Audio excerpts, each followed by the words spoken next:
नमस्कार दोस्तों, मैं आपका दोस्त सोनू शर्मा इस वक्त मौजूद हूं सिरसा के जिला शिक्षा अधिकारी संतलाल बिश्नोई जी के पास।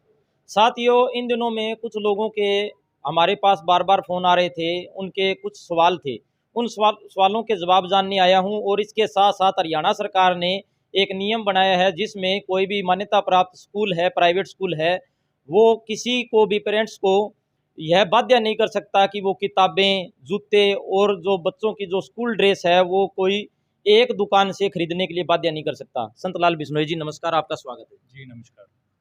सर, सबसे पहला सवाल है, जो हरियाणा सरकार ने आदेश जारी किया है उसके अंदर क्या क्या बातें आती है और वो पूरा विस्तार से बताइए।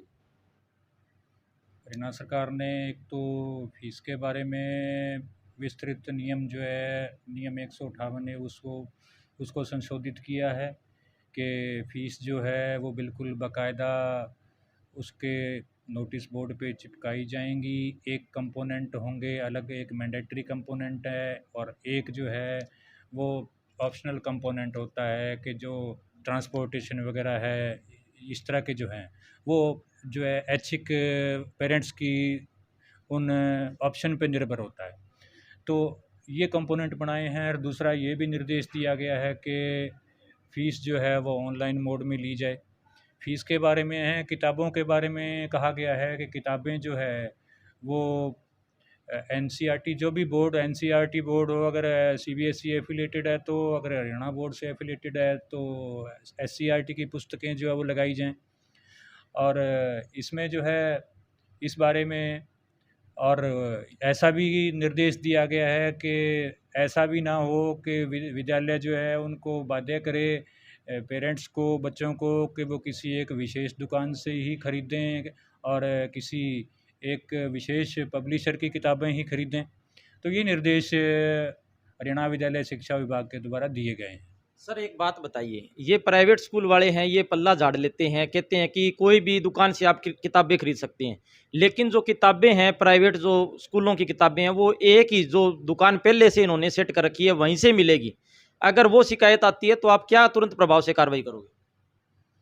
इस बारे में पीछे भी जो है फरवरी मास से ही निर्देश हमें प्राप्त हुए थे। फरवरी मास में ही हमने कुछ विद्यालयों को चेक किया, तो उस समय देखा गया कि हमारे जो है कि ये एडमिशन हुए नहीं हैं, हम अप्रैल महीने से शुरू करते हैं।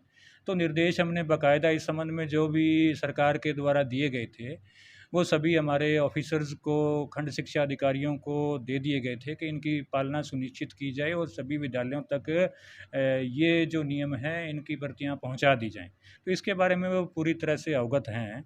और अभी अप्रैल महीने में कि ख़ास तौर से ये एडमिशन का बिल्कुल पीक टाइम होता है। तो अब हम चेक कर रहे हैं, मैं भी चेक कर रहा हूँ, हमारी दूसरे खंड शिक्षा अधिकारी भी चेक कर रहे हैं, दूसरी टीमें भी चेक कर रही हैं। अगर हमें ऐसा लगता है, हमने कई विद्यालयों में अभी भी चेक किया है, हमें ऐसा लगता है कि पुस्तकें जो है ऐसा कि मुनाफाखोरी के उद्देश्य से लगाई गई हैं, या जो स्कूल ड्रेस है, स्टेशनरी है या शूज़ वगैरह हैं, वो मुनाफाखोरी के उद्देश्य से किसी एक विशेष दुकान से लगाई गई है, उनको बाध्य किया जा रहा है। तो उसके लिए बाकायदा हम उनको जो है शोकाज़ नोटिस जारी कर रहे हैं, हमें संतोषजनक जवाब नहीं मिलता है। तो बाकायदा जो है हम डिपार्टमेंट को उनकी अनुशंसा, उनके विरुद्ध कार्रवाई करने की करेंगे। उसमें जो भी विद्यालय शिक्षा विभाग उचित समझेगा उनके विरुद्ध कार्रवाई करने को, वो कार्रवाई की जाएगी। सर, एक बात बताइए, अलग अलग प्राइवेट स्कूल है, उन्होंने अलग अलग प्राइवेट पब्लिशर है उनकी जैसे किताबें लगा रखी है, और जिन लोगों ने, जिन बच्चों ने किताबें खरीद ली है, तो उन जो खरीदी हुई किताबों का अब क्या होगा? प्राइवेट पब्लिशर ये नियम जो है अभी का तो नहीं है। जो एनसीईआरटी की पुस्तकें या एससीईआरटी की पुस्तकों के बारे में दिशा निर्देश जो है वो पहले से ही हैं। तो उसके बारे में जो है ऐसा होता है कि कई पुस्तकें जो है एनसीईआरटी जो है वो छपता नहीं है या उपलब्धता नहीं होती है। तो वो कंटेंट जो है, अगर ऐसा लगता है कि वो विद्यालय जो है वो सिर्फ मुनाफाखोरी के लिए नहीं कमा रहा है, किसी बहुत अच्छे पब्लिशर की जिसमें कंटेंट बहुत अच्छा है वो लगाई जा रही है, तो इसके बारे में विभाग जो है उस चीज़ को इतनी अनियमितता से नहीं देखता है। और लेकिन ऐसा लगता है कि किसी विशेष पब्लिशर की लगाई जा रही हैं, सभी जगह ही वही किताबें लगाई जा रही है, तो इसके पीछे जो है वो विद्यालय की मंशा जो है बिल्कुल संदेहास्पद हो जाती है। तो और उस मामले में जो है उनके विरुद्ध अवश्य कार्रवाई की जाएगी। सर एक सवाल और है भी, जैसे किताबें हैं जी, वो कोई पेरेंट्स है वो फोटो कॉपी करवा के अगर स्कूल में अपने बच्चों को देना चाहें तो वो चल सकती है या नहीं चल सकती, ये बात और बताएं जी। फ़ोटोकॉपी का मामला देखिए, ये एक लीगल मामला है। इसमें कॉपीराइट का मामला होता है या डुप्लीकेसी का मामला होता है, ये अलग मामले हैं। इसके बारे में हम मतलब जो है ना तो निर्देश दे सकते हैं कि फ़ोटोकॉपी लगाई जाए। हाँ, पुरानी पुस्तकें ली जा सकती हैं, जो पुरानी पुस्तकें हों, जो पिछले साल की हों, और वो लगाई जा सकती है, उनमें कोई इशू नहीं। सर अगर कोई प्राइवेट स्कूल हरियाणा सरकार के नियमों की पालना करता हुआ ना पाया गया तो उसके खिलाफ क्या सख्त से सख्त कार्रवाई की जा सकती है?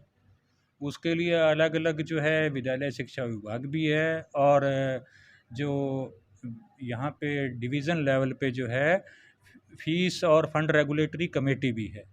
उसके लिए भारी जुर्माने की भी जो है वो प्रावधान है, और विद्यालय की मान्यता रद्द करने का भी प्रावधान है, और दोनों साथ-साथ का भी प्रावधान है। तो बाकायदा नियम बने हुए हैं। अगर गंभीर अनियमितताएँ पाई जाती हैं तो उस संबंध में वो सिद्ध हो जाने के ऊपर वो विद्यालय जो है उस जुर्माने का या सज़ा का भागीदार होगा। ये थे हमारे साथ जिला शिक्षा अधिकारी संतलाल बिश्नोई जी, जिन्होंने हमारे तमाम सवालों का जवाब दिया। और सभी साथियों से गुजारिश है कि आपके भी अगर कोई सवाल हैं तो वो हमारे साथ साझा ज़रूर करें, जिससे हम अगला इंटरव्यू ले सकें और जिला शिक्षा अधिकारी संतलाल बिश्नोई से वो सवाल पूछ सकें। तो सभी साथियों से गुजारिश है इस वीडियो को ज़्यादा से ज़्यादा शेयर करिए, और इस वीडियो के बारे में आपकी क्या राय है कमेंट करके हमें ज़रूर बताएं। धन्यवाद, शुक्रिया।